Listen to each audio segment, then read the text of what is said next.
Okay. Can you confirm that if you could see the screen and you can hear me, please? Hare Krishna, Prabhu. Can hear, can see, Prabhu. Thank you, Mataji.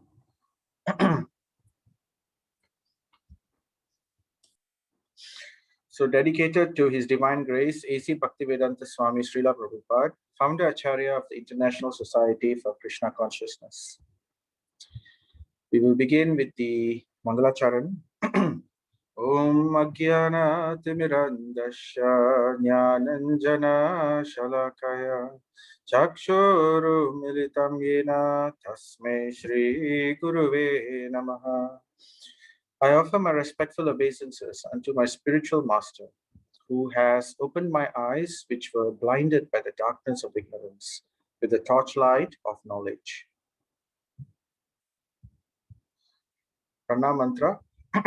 Namo Om Vishnupadaya Krishna Prasthaya Bhutale Srimati Bhaktivedanta Swami Nitinamine Namaste Saraswati Devi Gauravani Pracharine Nirvisesha Sunyavadi Paschatya Deshatarine Namo Vishnupadaya Krishna Prasthaya Bhutale Srimati Bhakti Vigna Vinashana Narasimhaiti Namine Mukam karoti vachalam pangam langayatim girim yatkripa tamaham vande Shri Guru Dinatarinam Paramananda Madhavam Sri Chaitanyam Ishwaranam Tatsam Jaya Sri Krishna Chaitanya Prabhu Nityananda Sri Advaita Gadadhara Sri Vasadi Gaur Bhakta Vrinda Hare Krishna Krishna Krishna Hare Hare Hare Rama, Rama Rama, Hare Hare, Hare Krishna, Krishna Krishna, Hare Hare, Hare Rama, Rama Rama, Hare Hare. Hare Krishna, Krishna Krishna, Hare Hare, Hare Rama, Rama Rama, Hare Hare. We will begin with the glorification of the Bhagavad Gita. So this verse is from the Vaishnaviya Tantra Shara, verse 9. Ye shrunavanti pathanti eva gita shastram aharnisham na te vai manusha jneya deva rupa na samsaya. Meaning is, one who day and night hears and recites the Gita is never to be taken as a mere human being. Without a doubt, he is godly. So it's a very nice verse. Deva Rupa Samsaya. So that means someone who dedicates time and effort to recite the Gita day and night. So we actually do this. We have Gita Jayanti. Gita Jayanti, it takes place during somewhere in December on a Ekadasi. Usually it's called Vaikuntha Ekadasi, I think, if I'm not mistaken. So that time there will be we do recitation of the Gita, and sometimes we can also, since it's an Ekadasi and it's also Gita Jayanti, it's a very, very good time to actually recite the entire Bhagavad Gita from throughout the night without sleeping. So day and night. So this is the glorification of this Gita Mahatmya. Om Namo Bhagavate Vasudevaya. Om Namo Bhagavate Vasudevaya. Om Namo Bhagavate Vasudevaya. We will recap chapter 8. So yesterday we talked about attaining the Supreme, right? Akshara Brahma Yoga. Before that, in chapter 7, we gave knowledge about the Supreme. So then chapter 8 talks about how to attain that Supreme.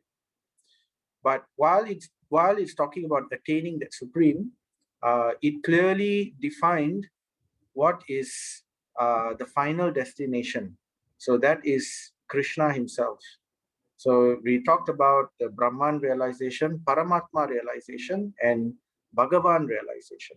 So the Bhagavan realization is the highest realization, and this is exclusively available only for the bhaktas. So the non-bhaktas, the jnanis, they cannot attain that level of realization. So they can only go as far as the Paramatma and the Brahman. So the key takeaways yesterday was death is an exam. So death is the means. So sorry, it's not the means. Death is like the, yeah, it's like the exam. I gave the example of the airport. So if we want to take a flight, first we have to go to the airport. So therefore, we talked about the consciousness during the time of death is very important. What one thinks at the time of death determines the destination in the next life.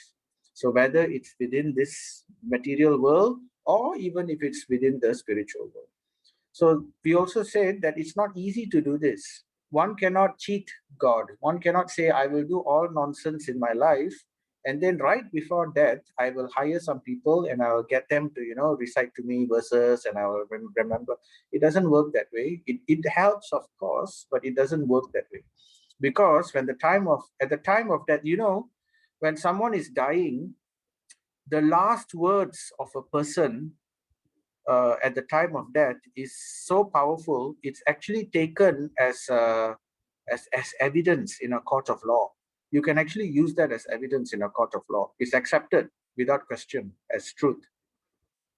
Why they feel that way? Because when one is dying, one has no time for lies. One has no time for devious behavior.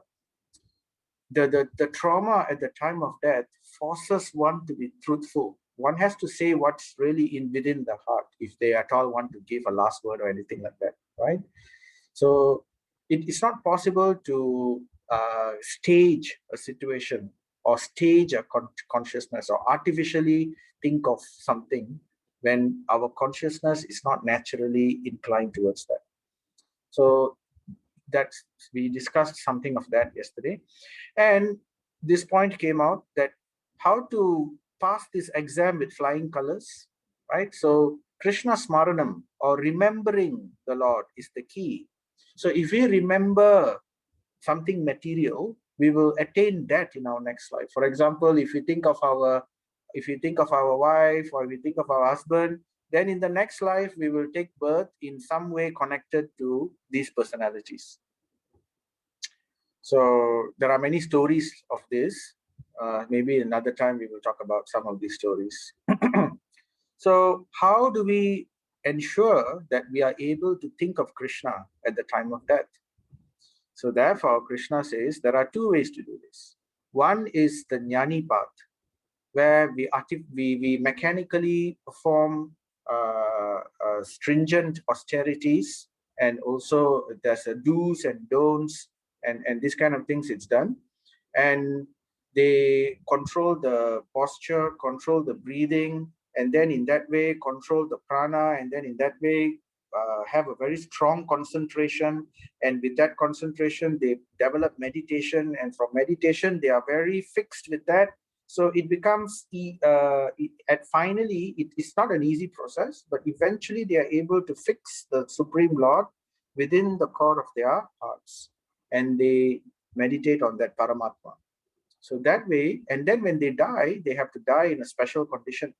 So it has to be during Muhurta, it has to be during, the movement of the sun in the northern direction, during Shukla Paksha. So all these things are with fire and light, spontaneous combustion. That was how the yogis attained Paramatma using the Jnani path. But we also have the other path. Now, the Jnani path doesn't sound very practical, and Arjuna himself mentioned that in chapter 6. He said, this is very difficult. I don't think I can do this. So Krishna says, yes, but there is another path, which is the bhakti path. And that is the VIP access directly to Vaikuntha. Okay, so I don't want to go too much on that. So now, today, we are moving on to chapter 9, which is entitled The Most Confidential Knowledge. So Krishna is slowly building Arjuna to the topmost level. So he first talked about karma yoga, then jnana yoga, then dhyana or ashtanga yoga. Then in all these chapters he introduced bhakti, little bhakti. So, and then in chapter 7 onwards he spoke more about bhakti. He spoke about himself as the supreme. Chapter 8 he also talked a bit more about attaining that supreme. And then again he mentioned more on bhakti. Now, chapter 9, he will speak more. So he will reveal more knowledge on the bhakti path, where it is now, this bhakti path will be seen as the topmost, the most confidential knowledge. Nothing is more confidential than this. So it is called the king of knowledge. Raja Vidya Yoga. Raja means king, Vidya means knowledge, the king of all knowledge. So before we go into this, a little bit of recap also, just to keep us in context what Krishna has been discussing all this while. Now, generally, it's said that Bhagavad Gita talks about 5 topics. So what are these 5 topics, right? The first topic is, one of the topics is Ishvara, that means the Supreme Lord. So Bhagavad Gita speaks, a lot of verses are there to talk about the Supreme Personality. Who is that Supreme Personality? It's mentioned many times in all these chapters already. Krishna is that Supreme Personality. He himself declares it, right?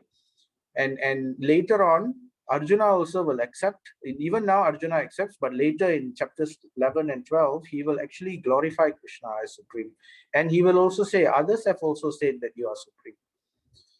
And then this Bhagavad Gita also talks about another point. 5 points. So one is Ishvara, the other is Jiva, which is the spirit souls, we, all of us. So, and then in previous chapters, we discussed that both Jiva and Ishvara, the Supreme Lord, the Jivatma and the Paramatma, right? The creator and the created. So both of us are both considered Brahman. I mentioned this in the, sorry, Miss Renee, could you mute yourself? Thank you.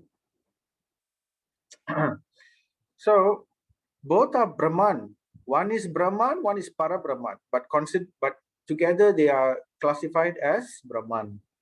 Brahman means spirit. That means they are beyond matter. They are full of consciousness, having the same quality.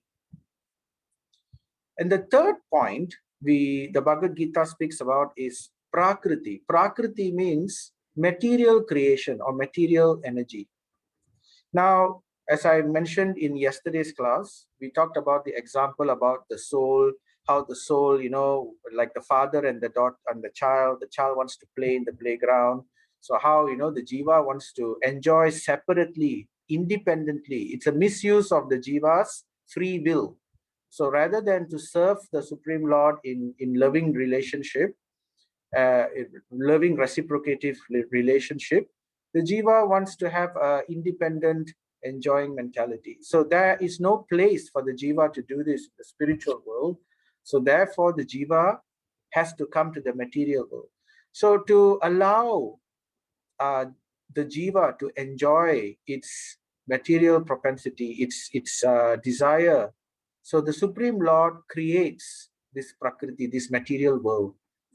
So therefore, this material world is material. It's not spiritual. So here I've drawn a line. One is yellow color, the other is green color. So whatever that's in the yellow color, it's spiritual, it's spirit. Okay. So these are the 3 points that Bhagavad Gita talks about. Now there are 2 more points. So before we talk about the 2 more points, we also mentioned about the 2 categories of Shakti of the Supreme Lord, the energy. The Lord has many energies, but it can be categorized into these 2 different aspects. So we mentioned this before also. So spiritual energy or Antaranga Shakti and material energy, also known as Bahiranga. Remember the shadow, the energy and the shadow. So this spirit, both are spiritual actually because they belong to the Supreme Lord. But one is the actual conscious energy, spirit, whereas the other is a mere shadow. But even being a mere shadow, it is extremely powerful. So what's the difference between shadow and the real thing? The real thing is it's able to move about, it has consciousness, whereas the shadow simply follows. It doesn't have consciousness. So shadow is matter, earth, water, fire, air, spirit, ether, and false ego, mind, intelligence. So these are Prakriti, the material creation. So all this is created so that the jiva can facilitate his desire to lord over matter and to enjoy his desires separate from the Lord. In order for this to also work properly, it's not enough that material creation is done, because the Lord doesn't want the jiva to remain in the material world forever. So therefore, he creates a beginning and an end for this material world. So therefore, he expands himself. One of the minor expansions of the Lord, he expands himself directly as Kala. Kala means time.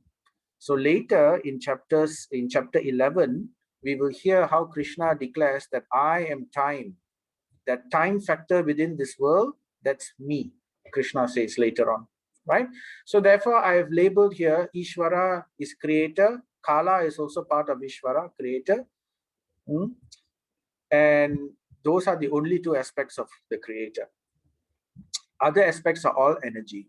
And when this jiva is enjoying in this material world, his actions create either pious results or sinful results. So because of these two, and trapped within the three modes of nature, enfolded by Maya Shakti, illusion, so that he can forget Krishna and he can enjoy himself thoroughly. So therefore, what happens? He creates reactions. So therefore, the jiva is responsible for the reactions which accrue. So it's not God who's responsible for the reactions. He simply allows.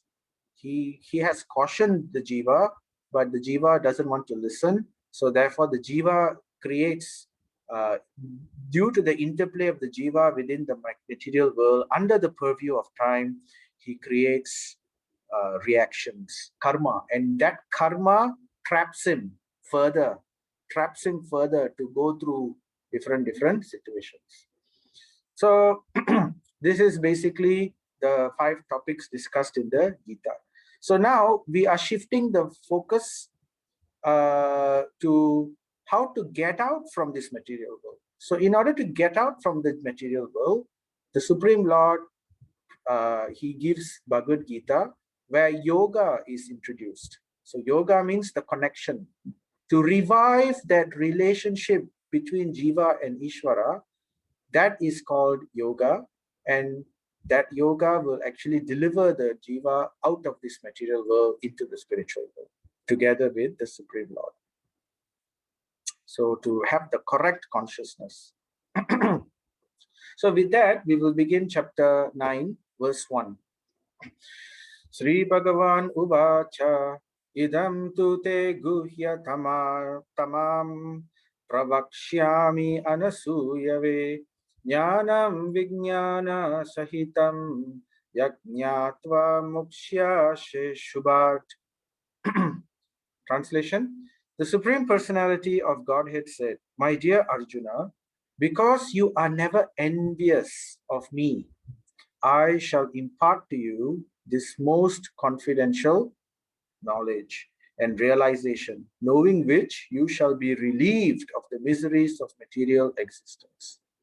So here Krishna is giving a prerequisite, because now the focus of discussion in Bhagavad Gita, he has already spoken about the other paths, right? When we talk about yoga, he spoke about karma yoga, then he talked about jnana yoga, then he talked about the dhyana yoga or ashtanga yoga, then he talked about so we basically classified this yoga as 2 paths. One is the jnana path, right, which includes this karma, jnana, and dhyana, and the other is the bhakti marg, or the bhakti path, right? So Krishna is saying, why am I introducing 2 paths? So Krishna is doing that because not everybody is inclined to take up the bhakti path. Number one, because of ignorance, they do not know, right? So number 2 is because even they know that the bhakti path is better, the bhakti path is easier. It's easier, definitely, but at the same time, it's very difficult. Why is it very difficult? Because the bhakti path demands surrender. So the devotee, remember the picture I showed you 2 nights ago, climbing the mountain? The jnana path is like independently using the rope and trying to climb the mountain, whereas the bhakti path is like sitting on a gondola or a lift, and then he just moves up the mountain just like that. So there is a requirement of surrender. If a person feels, I will never trust this mechanical system, or because he feels, I only trust in my own strength. I will not, I don't like the engineer who created this person, this system, and therefore I will never accept. So some people think that way. And why they think that way? Because deep rooted, there is some sort of envy. That is the root cause. It's called a dvesha. There is an aversion. There is some sort of aversion towards servitude to the Supreme Lord. They don't want to bow down. They don't want to, they don't want to accept that there is some person who is supreme. So therefore, for these people, Krishna recommends the jnana path. So it's by their own development, but as they develop the knowledge, eventually as they get more and more knowledge, right, then they may, after understanding the Supreme Lord is the Supreme Person, they may shift to bhakti, or they may continue on to Ashtanga Yoga, but even then they may shift to bhakti. So therefore, Krishna gives the opportunity for all types of people. He doesn't say that only that these kind of people can escape. He wants everybody to get liberated. So he gives varieties. So here he's saying, but the bhakti path, there is one requirement. That requirement is one cannot be envious of the Supreme Lord. One cannot in any way harbor any kind of ill feeling towards the Supreme Lord or reservation. So the whole idea is to surrender. So to bring ourselves to that level is the entire bhakti path. So that is the problem. That's the problem with those who are envious. So then continuing with verse 9.2. This is a very important verse. We memorize this verse as well. Raja Vidhya Raja Guhyam Pravitram Idam Uttamam Pratyakshavagamam Dharmyam Susukam Kartum Avyayam. This knowledge is the king of education. Raja Vidya, the king of knowledge. Raja Guhyam, the king of all secrets. Guhyam means secrets, right? The most secret of all secrets, right? So why is it most secret? Because not many people can easily accept bhakti. Even if they understand bhakti also, they still don't think that it will give them the highest realization. So therefore, very few people actually appreciate the benefit of this bhakti. So, and it requires a certain level of, surrender, faith. So one has to have a favorable approach towards the Supreme Lord. Then slowly the seed of faith will develop and it will fructify. And then it goes on to say, Pavitram idam uttamam. Uttamam means the highest. It's highest as well as it is the purest. Pavitram. Pavitram means pure. It is the purest knowledge and it's also the highest, right? Among all the purest thing is the most purifying thing. This knowledge that Krishna is about to give. Pratyakshavagamam dharmyam. It gives direct perception of the self by realization. That means we can directly experience the result by following this process. We can actually feel tangible difference as we follow this process. That's why Prabhupada always says this is a science. Science means one follows the procedure, then automatically they should get the same result, isn't it? So therefore, it is something which can directly be experienced. It's not something abstract, like Brahman realization. The Brahman is very abstract, whereas the Supreme Lord is very tangible. We have deity worship. Imagine you try to worship Brahman. It's not possible. It's very difficult for us to. We cannot conceptualize. It is, after all, non-conceptualized. Whereas the deity form of the Lord is very easy for us to develop devotion. So that's why it is Pratyaksha Vagamam Dharmyam. And it also gives the next point. It is joyfully performed. Sukam. Sukam means joyfully done. Kartum avyayam. It is everlasting. It never deteriorates. It never breaks off. It's everlasting and it is joyfully performed. Unlike the Jnana Yoga process. Nobody likes to, do severe austerities and be alone in a place, and then it's not easy. Whereas this is joyful. As Prabhupada likes to say, our process is chanting, dancing, and feasting. So we chant Hare Krishna and we dance with Hare Krishna chanting, and we feast prasadam. So there is little austerity, but then not so much. So it's a wonderful process.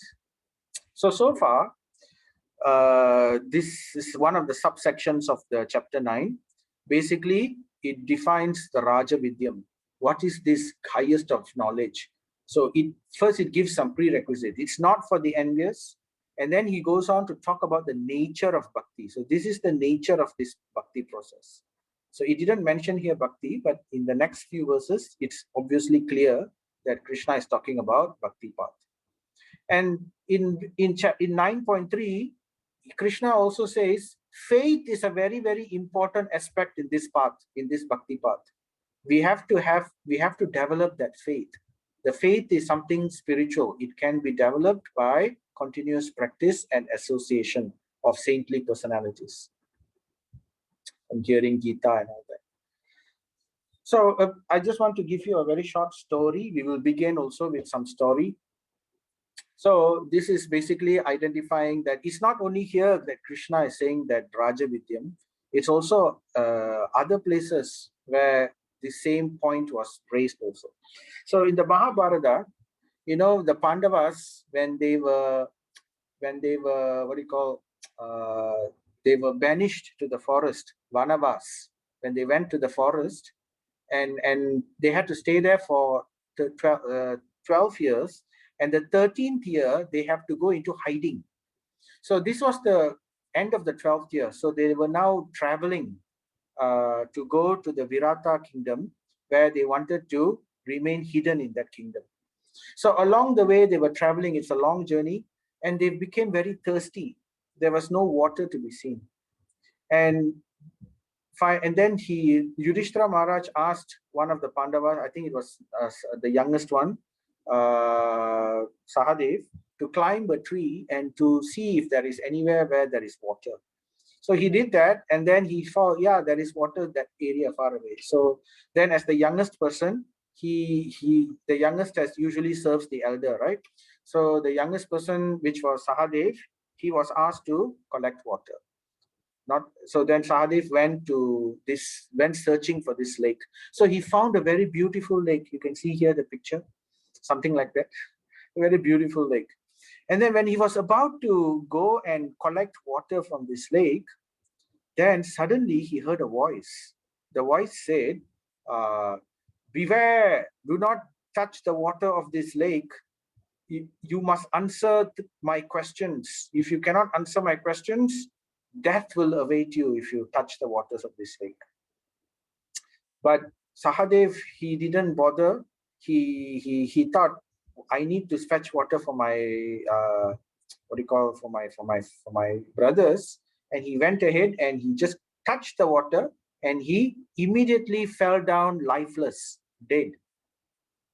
So then Yudhishthira Maharaj waited, but after some time, he sent the next brother, Nakula. So Nakula also didn't return. And then Arjuna went. Arjuna also didn't return. Then Bhima went. He also didn't return. Finally, Yudhishthira Maharaj himself went looking for all of them. And when he went, again he heard the same voice. The voice said that, you cannot touch the water unless you answer my questions. And then he looked around. Where was this voice coming from? And at the same time, he also saw that his brothers were all lying on the floor. When he went to them, he was to his horror, he saw that they were all dead. They were not breathing. They were lifeless.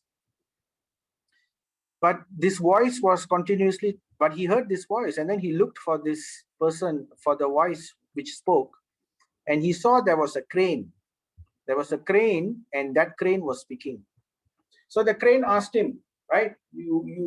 And Yudhishthira Maharaj, he noted what has happened, and he said, okay, you asked me this question, I will answer.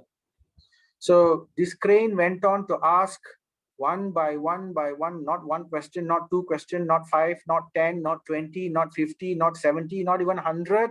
It asked 126 questions. So like that, and in those questions were not easy. But Yudhishthira somehow was able to answer all of these questions very, very nicely. Because even if one question he got it wrong, he would have died. So it's a very interesting discussion. Actually, there's lots of wisdom in the answers and the questions. So an example of one question was with all these questions, Yudhishthira Maharaj, he was surprised. You cannot be an ordinary crane. Reveal yourself. And then the crane showed itself to be a yaksha. A yaksha is like one of those, it's not demonic, it's a type of species. They are powerful. They have illusory powers and everything like that. They are something like the devas. Like the king of the yaksha is Kubera. Kubera, if you heard of him, he's one of the administrators of heaven. But his species is yaksha. So anyway, these yakshas are very powerful. They have magic and all these things. And one of the questions was asked was, what is the most amazing thing? And then Yudhishthira gave a thought and gave an answer. He said, the most amazing thing is that despite that there is death everywhere, every day, every minute, every second, living entities are dying. They are taking birth and they are dying. Everywhere, all around us, this is happening. Yet, at the same time, the embodied soul is thinking how I can further my own agenda. He is not in the least wondering that his death is about to come also. He always thinks that everybody will die, but I will not die now. And then he continues with that, with his own agenda, not interested about his next destination. So Yudhishthira Maharaj is saying that is one of the most amazing things. Despite examples, multitude of examples all around us, we have become so desensitized to what is happening that, we just do it. We just go on with our own agenda. So this is also an example of that point. It's actually a very deep point, but we don't have time to talk about that now. But we will go on. So anyway, one of the questions which was asked was, what is the king of education? And to that, Yudhishthira Maharaj replied, the king of education is actually to know who is the supreme personality of Godhead and to serve him. So that is the king of education. So the same point is also mentioned in other places. And then finally, pleased with all this answer, the yaksha revealed his true form. I am not a yaksha, I am actually Yamaraj himself, and I was just testing all of you. So anyway, so eventually Yudhishthira Maharaj was saved all by his wisdom and by his devotion. He was able to save his other 4 brothers. Anyway, that's just a short story to entertain you. Then Krishna, so here in 9.1 to 9.3 in the Gita, Raja Vidyam was discussed. And then Krishna goes on to talk more about what is this Raja Vidyam. So he speaks now more about himself. In chapter 7 and in chapter 7, he began to actually speak about himself, reveal himself. But it was very basic. So then he gives more details, slightly more, not so much in chapter 8 about himself, but in chapter 9, he reveals much more details about himself. He firmly establishes that he is really the source of everything. So and not only he establishes he's the source of everything, he talks about how he is so he has achintya shakti. So the word here is used, achintya. Achintya means inconceivable. We cannot imagine, we cannot begin to understand Krishna. His powers and his abilities and his nature is inconceivable. He gives some examples. For example, between 9.4 to 9.10, he says, everything is created by me, yet creation itself does not rest in me. I am aloof. I have, it's not like, he's not like someone who has to hold on to creation and keep it floating. Every day he's thinking about it to ensure everything lasts properly. No, he creates, but everything goes on automatically by his energy. He doesn't have to actually stop his whatever that he's doing to actually create. He just has to think, and even that thinking also is very fast. So therefore he says everything is created, yet it does not rest in me. All beings are in me. All jivas are coming from the Supreme Lord, but I am not in them. So that means Krishna he is in them as Paramatma, but what he's meaning here is that he is not uh, he's not he's not engrossed, he's not captured by that. In what I mean here to say is, like, in order for us to do some work, we cannot do 5 things at one time, isn't it? We are cooking, we are doing something, we are writing something, I'm talking. It's not easy to do 5 things at one time. Imagine you're doing millions of things. So does that mean our thought pattern is already broken into different concentration aspects? No, it's not like that. For Krishna, it's not like that. For Krishna, he doesn't have to concentrate on all these things. So therefore, though he is acting as Paramatma within himself, though he can know whatever knowledge he wants to at any time, it doesn't disturb him while he is having his leelas. So he can have his leelas, right? And he doesn't have to spare a thought for him to allow the creation process to go on. So that is his Achintya Shakti. And then he says, I am the maintainer of all living entities, and I am everywhere as Paramatma, yes. But I am not part of this cosmic manifestation. Even though he is the maintainer, even though he's the creator, even though he's everywhere within that, but still he's not part of it. So this is how to understand this is paradox, right? So therefore it's Achintya, inconceivable. We cannot begin to understand.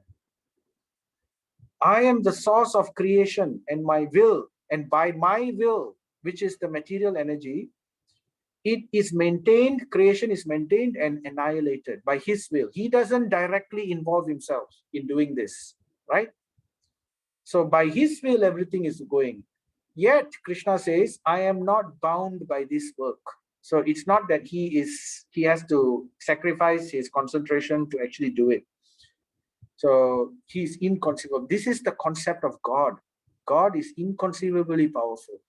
It's like the Christians, they say, God worked very hard for 6 days after creating the world very hard. Then on the 7th day, he took rest. So that is not a very complete concept of God. Whereas here, God is really very well defined.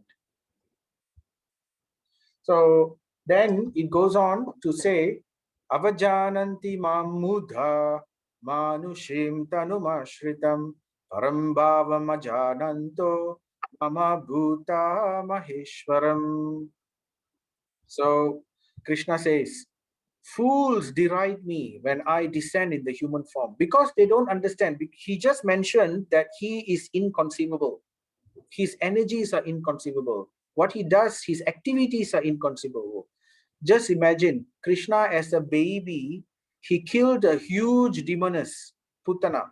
Putana was an extremely powerful demoness whose real form is actually large, extremely large.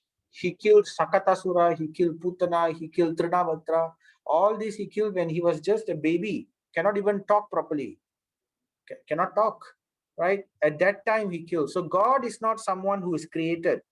One doesn't say I was born and then eventually I became God. No, God is God. Krishna is showing how he was God right from the beginning. So he doesn't have to become God. So therefore, but sometimes people don't understand and they think that Krishna is an ordinary person. So they think that he's just a powerful personality or something like that. For example, Duryodhana is one of those people.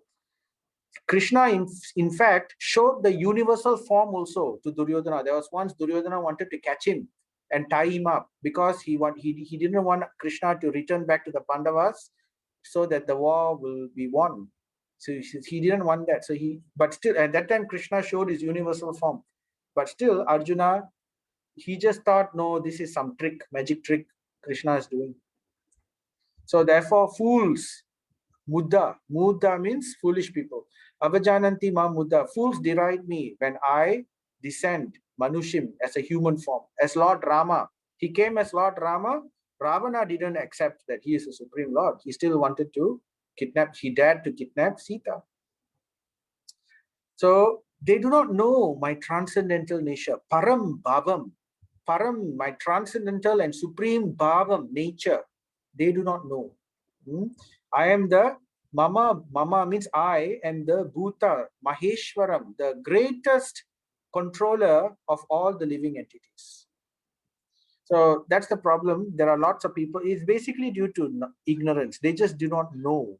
So therefore, eventually, it can be defeated, right? So one example is Shishupal. Shishupal was one of those people who was always envious. Remember the first verse? We said, one who is envious cannot understand this. And in the previous chapter, Krishna also mentioned 4 types of people who cannot understand. Remember the Naradama, the Maya Paharta Jnana, and then the what do you call, the lowest of men, the Muddha, grossly foolish, like the example of the donkey. All this we discussed yesterday, right? So Shishupal is one of those people. Now this Shishupal was a cousin of Krishna. He's a cousin, and as a cousin, but unfortunately he was born deformed. He actually had 4 hands and 3 eyes. So he was born like that. And when the people, the parents themselves were repulsed by this deformity of Shishupal. They just couldn't, and they were about to give him away. Nobody wanted to take him. But suddenly there was a voice in the air that said, do not worry, this person is going to lose his deformity very soon. The person whose lap this baby is kept on, that person will eventually kill him, but at the same time he will cause the deformity of this baby to be removed. So blessing, and it's both blessing, at the same time it is also death, prophecy of doom. So in other words, if the person were to take this baby and put on his lap, the baby will lose his deformity, but at the same time in the future that person is going to kill this baby, this child eventually. So, and then they said, but nevertheless this person, when he loses his deformity, he will become a very strong and powerful prince. So that voice in the sky mentioned this. So then what they did, the parents, they were kings actually. They were kings in I forgot the name of the kingdom. So they actually invited because they were cousins of Krishna. So they invited all the Vrishnis, all the relatives of Krishna, including Krishna himself. Krishna and Balaram came. And then they tested by putting the baby in each and every one of their laps. And then they finally put in Krishna's lap. And when Krishna was a bit older than this child, and when they did that, the deformity dropped off and the child regained its original beauty. So then they knew that Krishna is the one who will eventually kill the child also in the future. So the mother of this Shishupal, this child was named Shishupal. The mother was distraught. She came to Krishna and begged Krishna a promise. I know the voice said that, but can you promise me that you will excuse whatever my son will do to you in the future? Can you please excuse him 100 times? Because she thought nobody will continuously create problems more than 100 times. So like that, then Krishna agreed, no problem, I will accept. So then during the Rajasuya sacrifice, when Yudhishthira Maharaj had this Rajasuya sacrifice, he invited everybody. And in the sacrifice, the sacrifice requires that the greatest personality within that assembly is worshipped. So Yudhishthira, at that time, there was Bhishma Dev, there was Dronacharya, there were so many great personalities, right? Yudhishthira Maharaj was there. But Yudhishthira Maharaj straight away thought of Krishna. And he prepared the worship for Krishna. And Krishna was very nicely worshipped. Arati was done for him. And in the assembly of all these people who came for the Rajasuya sacrifice. And within that assembly, there was also Shishupal. And also Duryodhana was there and a few other people. They were not too happy, but they kept quiet because they knew if Yudhishthira chose the wrong person, people like Bhishma or Drona would have told him, no, this is not the right choice, because the Rajasuya sacrifice will not work then. It will not deliver its fruits. So, but they all were very happy. In fact, Bhishma glorified Yudhishthira. You made the right choice. Yes, Krishna is the best choice. Drona also agreed. All the great sages, Narada was there, many great sages were there, all of them agreed. But Shishupal, he was always, and though he was saved by Krishna from his deformities, he grew up always envious of Krishna. His nature was like that, because there is a story behind it, but we won't go into that. So anyway, he always was envious. He will always try to minimize Krishna's glories. So one day when this happened in the Rajasuya, he just couldn't take it anymore. When they were glorifying Krishna, and he just couldn't take it. And finally, he just started, Krishna, what you are saying, this Krishna is so great. He's a cowherd boy. He's not even a Kshatriya. He's not even a king. He doesn't even know who's his real father. So like that, he went on saying one by one by one. He lost his head. He started abusing Krishna 1 time, 2 time, 3 time, 4 time, 5 time, 6 time. And the assembly was upset. Everybody started, who is this fella? But they didn't want to interfere because he is a cousin of Krishna, one of the Vrishni dynasties. So they didn't want to offend Krishna, but they were, gritting their teeth in agony. And then Krishna tolerated up to 100. Of course, he can go on tolerating, but then Shishupal was a demonic person and his fate was already decided. So after 100 insults, the 101 insults, now Shishupal knew about this. He knew that his death was waiting for him, but he just couldn't control his envy. And then at the 101 insult, immediately the Sudarshan Chakra came and cut off the head of Shishupal. And everybody saw the soul actually merging into Krishna's body. Because Shishupal so Krishna's mercy is so great that even though Shishupal was a demonic person and envious, because he was killed by Krishna, he still granted him liberation. So he actually merged into the Brahman. Because he's envious, he could not go back to the spiritual world and become a bhakta. But instead, he attained Brahman realization only, right? So that was the mercy of Krishna. So next we go to the next verse. Mahatmanastu mam partha daivim prakritima shritaha bhajanti ananya manasho nyatva bhutadima vyayam. O son of Pritha, those who are not deluded, the great souls, are under the protection of the divine nature. They are fully engaged in devotional service because they know me as the Supreme Personality of Godhead, the original and inexhaustible. So Krishna he's saying there are Buddhas, who don't understand my nature when I come, right? But there are also the devotees, the bhaktas, who definitely understand because they have heard about this from the great souls. They know about my nature. Janma karma chami divyam. They know that whatever birth activities Krishna does is transcendental. And knowing this, they perform fully, they dedicate their lives into engaging in devotional service because they know that he is the Supreme Personality of Godhead. So if we are convinced, if our faith is very strong, then we can also do the same. But we can gradually build it up to that level. So the idea is as we hear more and more and as we practice more and more bhakti, we can come to that point of surrender. Just like the gopis. The gopis, they actually surrendered everything. They are the topmost bhaktas. They surrendered even their chastity, everything they gave away to Krishna just because they couldn't, they just had to go to Krishna. That is the epitome. We don't have to go to that epitome artificially. It will come naturally as we practice devotional service. So a bit of contextualization here. So Raja Vidyam already covered Achintya Krishna, how Krishna is inconceivable. How to know this Krishna? He cannot be known by Buddhas, right?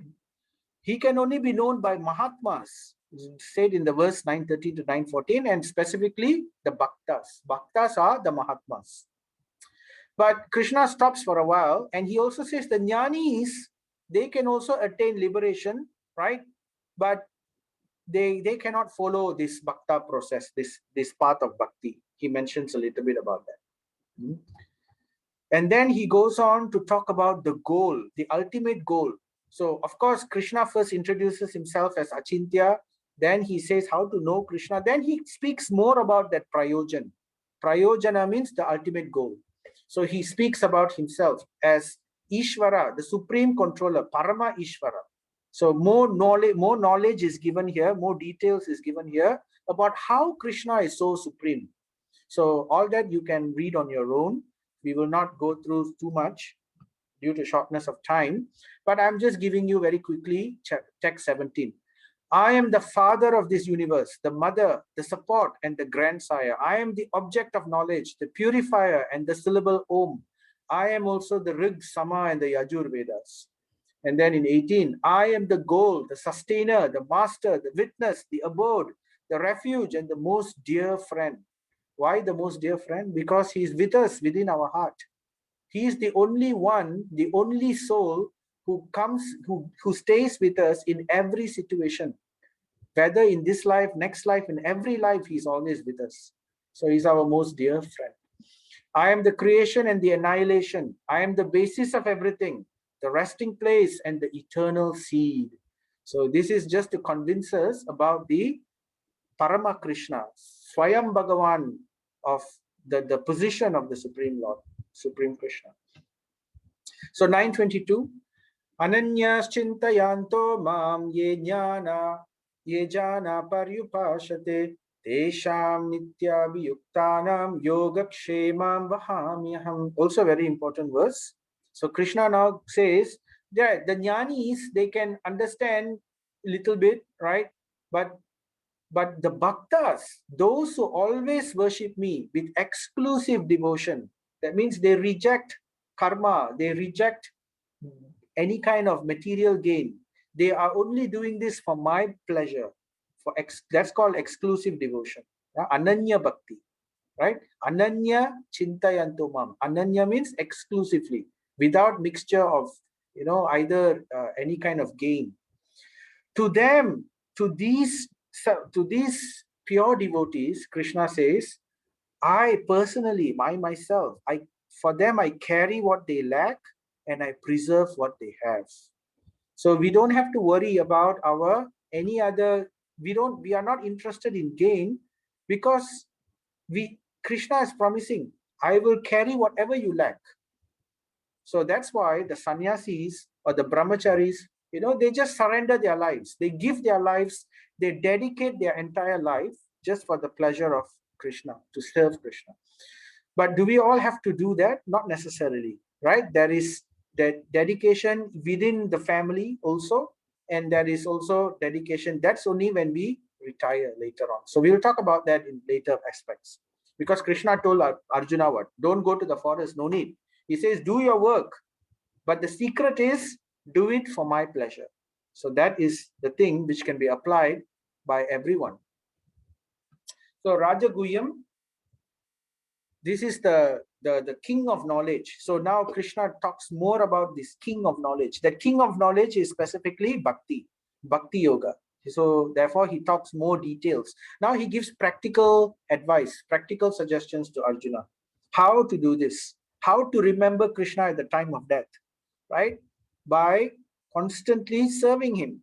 So he says that the karmis do not know this process. They cannot understand this ananya, because ananya means exclusive. That means they don't even care for their own benefit.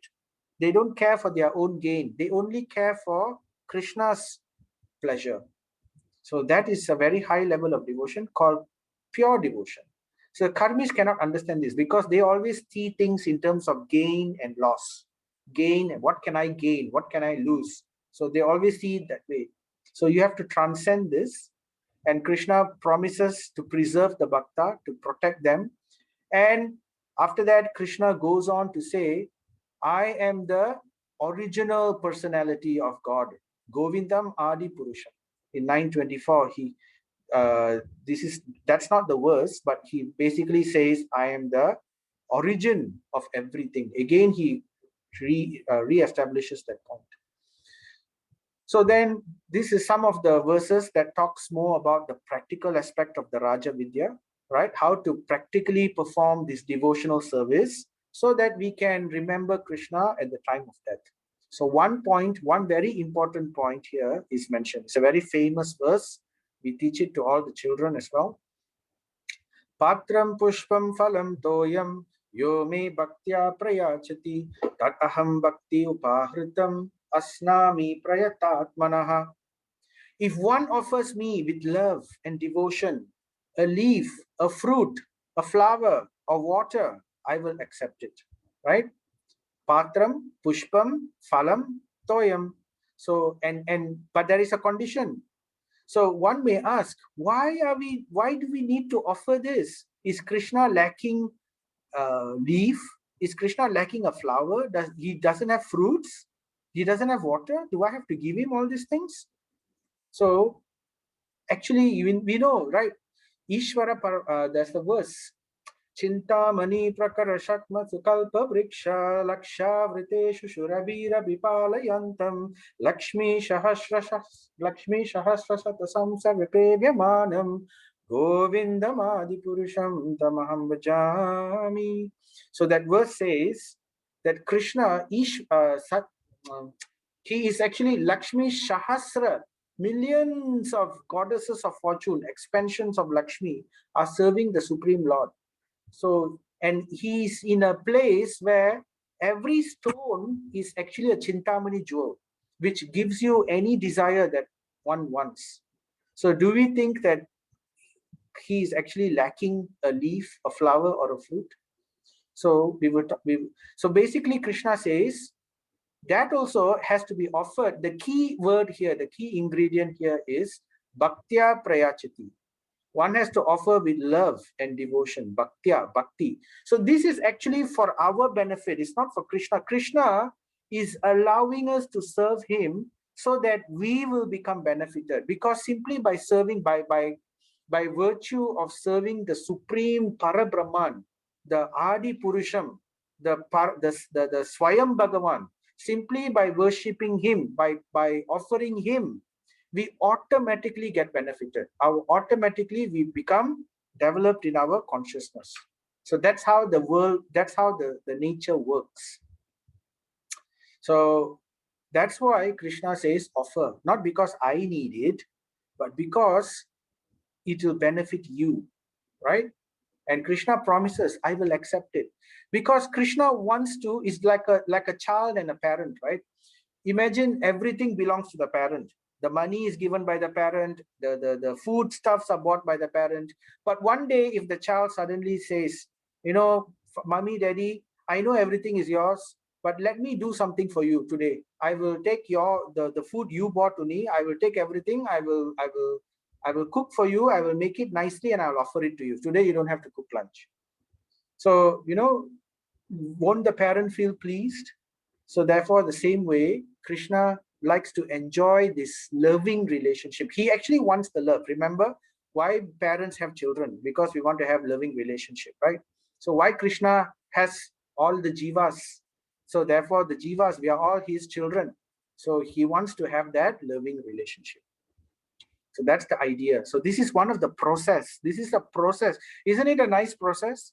We just have to, we get to eat it in the end anyway. So, but the point is, we offer it to the Lord. But Krishna doesn't accept certain types of food. So here he says, patram pushpam. So basically, vegetarian food. So he doesn't want any type of food which is killed, right? With pain. Now you may say, plants are also killed, but the point is plants don't bleed. They don't feel pain. They don't cry out in anguish, right? We don't even think twice sometimes cutting the vegetable. Whereas there is a lot of himsa when we kill animals. So, and animals are also jivas, living entities, and they have developed consciousness. They can actually feel the pain. So, therefore, Krishna doesn't want this to happen. So, therefore, he says, offer me these things with love. So, then this is another very famous. Chapter 9 is actually full of a lot of famous verses. So, it's actually the key, the Chatur Sloka, the 4 key verses in Bhagavad Gita is in chapter 9. So anyway, this is one of them. Manmana bhava mad bhakto madhyaji mam namaskuru mam evaishyasi yuktaivyam atmanam mad parayanaha. Engage your mind always in thinking of me, become my devotee, offer obeisances to me and worship me, being completely absorbed in me. Surely you will come to me, Krishna promises. So this is the process of devotional service. By practicing this, in the beginning, it may not be very natural. So therefore, in the beginning, it may not be very natural. So there may be some, we may force ourselves to do it. It may be someone has to tell us. We may not be thinking of it all the time. So that's why as we work under the guidance of a guru or a senior devotee or something like that, then eventually this becomes a natural thing. So then it becomes something which one misses, one automatically wants to do. Then one slowly develops love. So there is actually a scientific process. There are called the 9 stages of bhakti. So we won't talk about that now. This is just an introduction to the process of Bhakti Marg. So the verses 925 to 934, you can read in the Bhagavad Gita. It talks all about the Bhakti path, the path of Bhakti. Later in chapter 12 and 10 and 11, chapter 10 and 12, especially chapter 12, Krishna will speak more details about the Bhakti. He will conclude over there. So here in this picture, I'm showing you a Radha Yatra. So in this society, ISKCON Society, International Society of Krishna Consciousness, we train people to follow this bhakti path. So for example, we have festivals, the deity is elaborately worshipped, and we chant Hare Krishna Maha Mantra, and we have Radha Yatras like this, and prasadam is served to everybody. So all these wonderful processes will actually develop our inner devotion, which is within our heart. And that will help us to remember the Supreme Lord at the time of death with love. So we are done with the verses of the Bhagavad Gita. That concludes the last. We have about 34 verses only for Bhagavad Gita in chapter 9.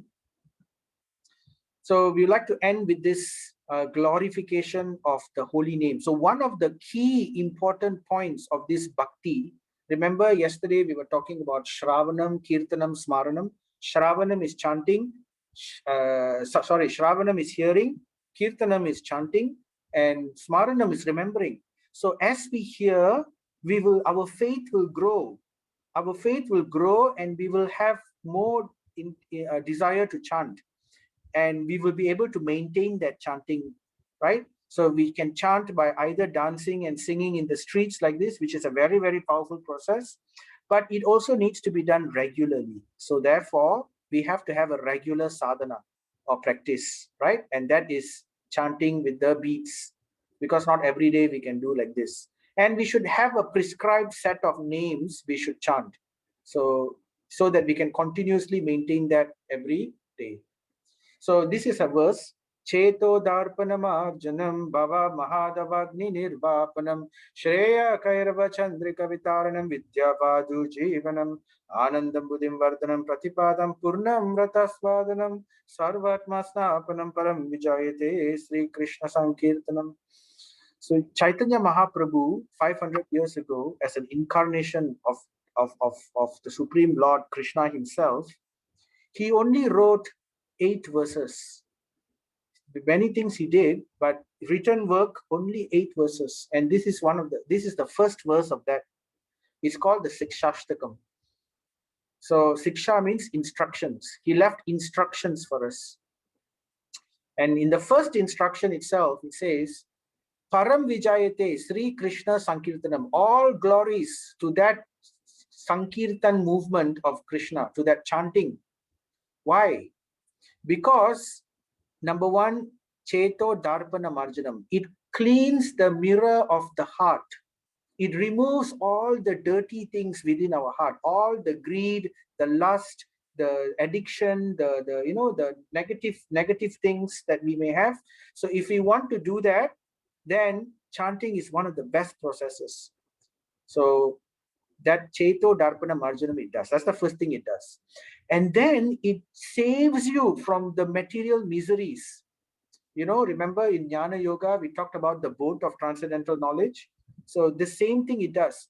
The verse here is Bhava Mahadavagni Nirvapanam. It saves you from the great burning forest fire of material existence. In a forest fire, if you are trapped inside, you are dead. You cannot escape because the fire travels in a very fast, the wind will blow and the fire will catch quickly and you will die. So it can actually, so this material world sometimes, not sometimes, all the time is just our illusion. Sometimes good time, bad time, but generally it is not a very nice place to stay. So it can actually save you from many burning situations simply by taking the chanting. There are many people I know who can actually share these situations where when they are so miserable, when they are extremely sad, try chanting Hare Krishna Mahamantra. Try singing bhajan, or just follow, or just sing and dance. Forget about all. And you will see after 1 hour, you will feel so much different. So this is Bhava Mahadavagni Nirvapana. And what else does it do?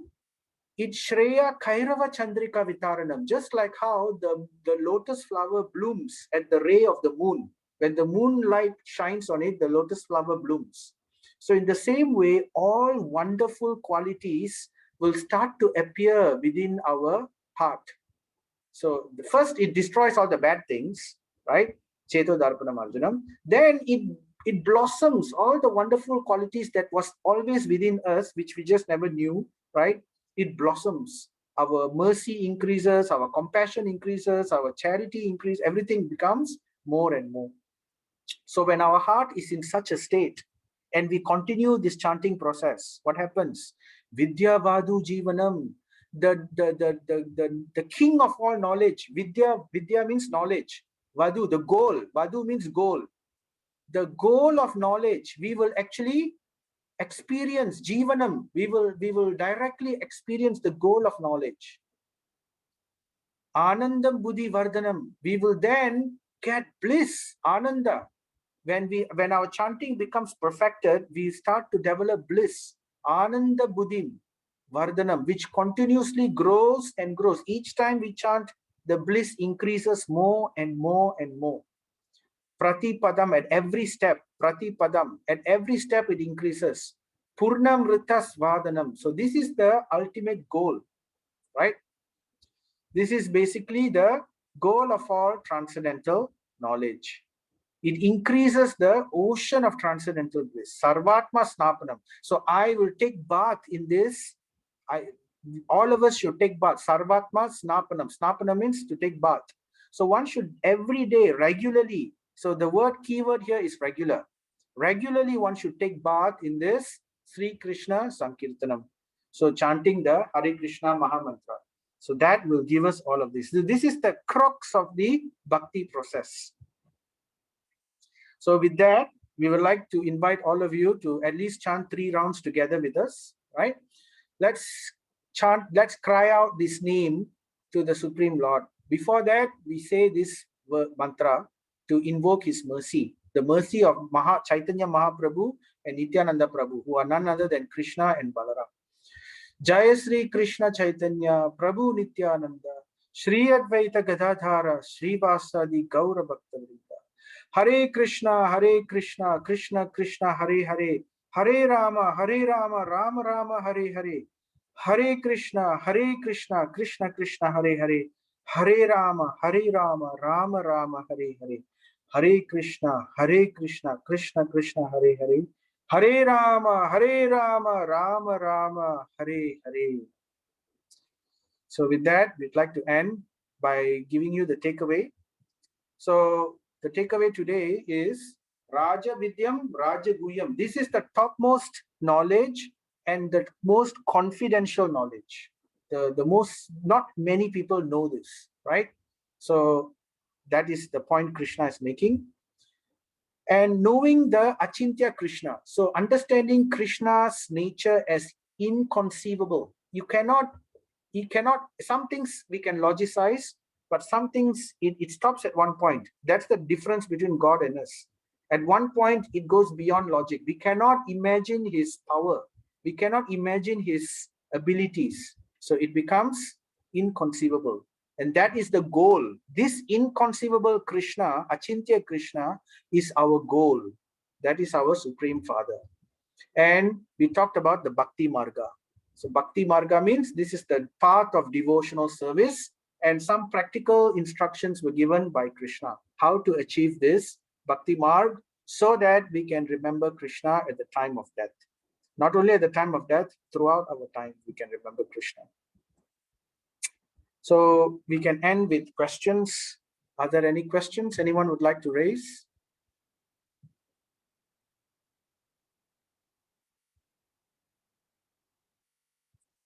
Hare Krishna to everyone.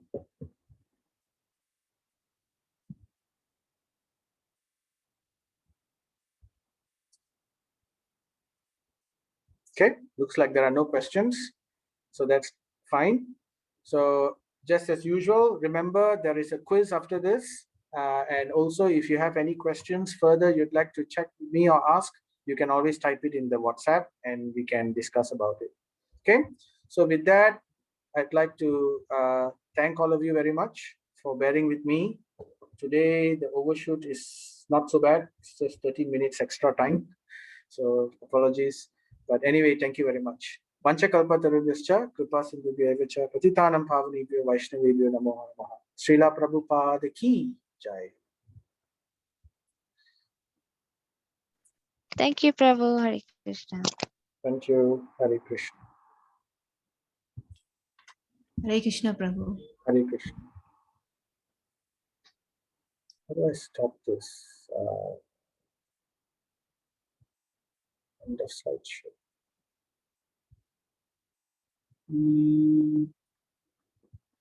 End.